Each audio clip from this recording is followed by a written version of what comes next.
One thing is that cooking here in the islands of Tahiti is a teamwork affair. Men and women work together in order to prepare the food. Women usually preparing the food, while the men will gather the food and prepare the fire in the ahima'a. Knowing that, family, this is also a long process. As you will learn, we dig up our ahima'a, we prepare it, burn our fuel, put together our lava rocks for heat, and then put in the food, cook it, making sure to top it off. And then we always make sure to wait. And it takes around 8 to 10 hours to prepare food for a big family. Knowing that this is an important meal of the day, and we're happy to share in this process with you. So we'll start with my friend Natalie, who will go through the process of preparing our Tahitian coconut bread, which the recipe is right here. And then we'll come in and I'll show you how to cook the food with the ahima'a. All right. Family, are you ready? Ready. Only her. Oh. Yes, we're ready. Ready? Nice. All right, so for the preparation, I'm gonna use 2 coconut leaves, as you can see, and also the traditional aluminum foil. First one from my dough.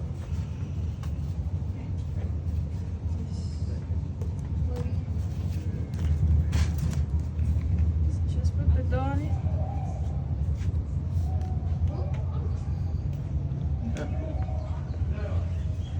Just make sure this is right.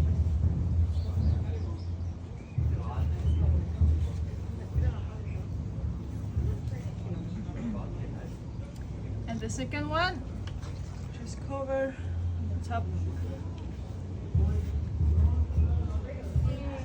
Family. And then fold both sides.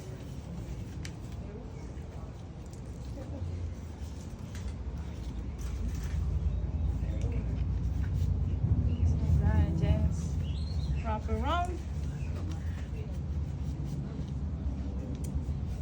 Opposite sides. And tie in the middle.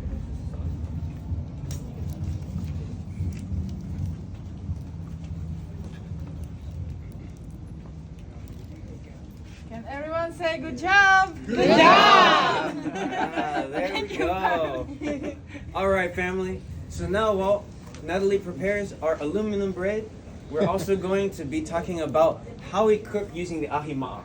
So as I was telling you earlier, usually an ahima'a is just a hole in the ground that you prepare to become your oven.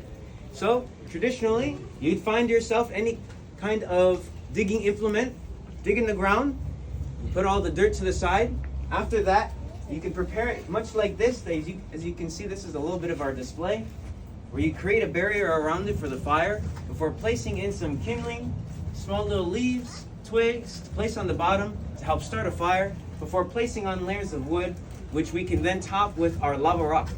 Now, family, there are 2 reasons why we use lava rock in Tahitian cooking. Can anybody give me a guess on one of those 2 reasons? Porous. So, let me give you an example.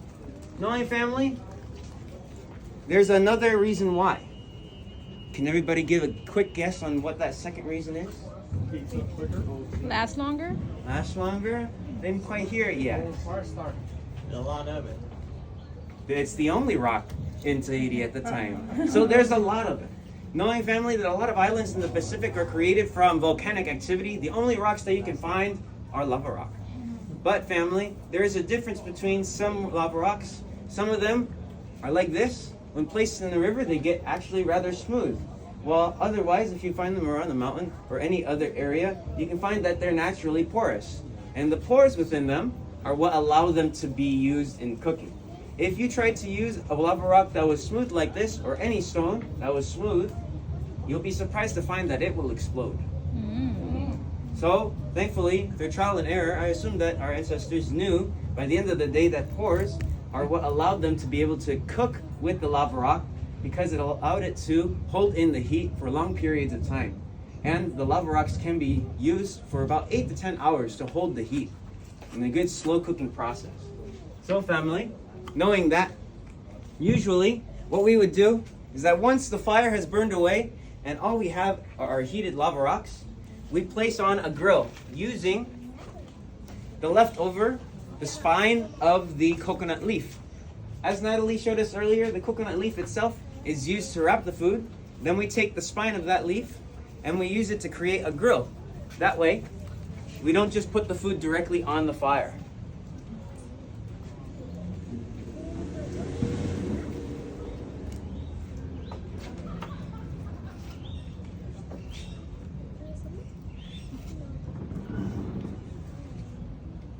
Everybody say, wow. So, after that, family, we take our food, which has been prepared by our friends, and then we place it on top of our grill. Just like that.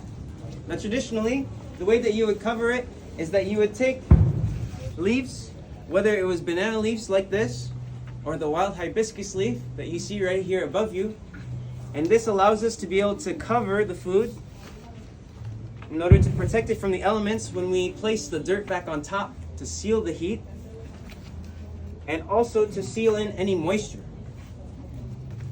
Now, because of our friends, the French, they introduced to us this fine contraption, also known as a burlap sack. What that does is it allowed us to be able to wet it, hold in more moisture in order for the food to be nice and moist when it comes out. So, knowing that, tops it all off just like that before we put on our lid. Now, of course, usually you would just dig up the same kind of dirt that you would use in making the hole, but because we use this every few hours to prepare our coconut bread, we've concreted ours in and can just simply put this top like that. And what that does is that will seal in the heat for the next 2 hours while the bread is now cooking. Knowing that, family, once it's finished and we take it out, it will look just like this.